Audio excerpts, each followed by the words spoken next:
Ça ne sert à rien d'être désespéré. Personne ne va finir seul. Personne. Sauf si vous-même vous décidez de finir seul votre vie. Mais aucun être humain dans ce monde finira seul. Sauf par les choix et plus certaines choses.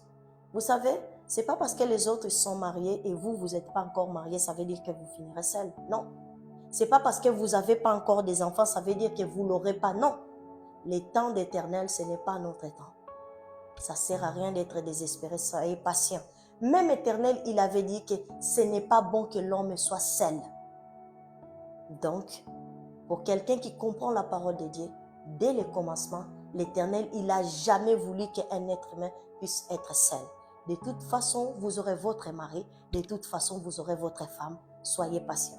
Alors ce soir, on va partager un verset biblique. J'ai divisé partie A et partie B. On va lire ensemble. Dans les livres de Genèse, D, partie A, c'est chapitre 18.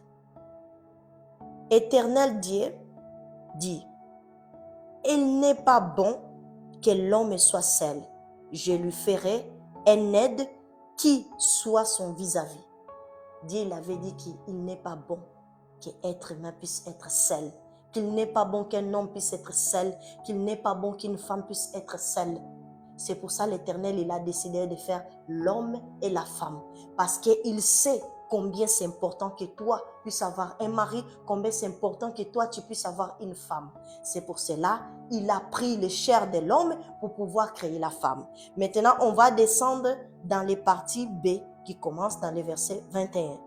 Alors l'Éternel Dieu plongea l'homme dans un profond sommeil. Pendant c'est lui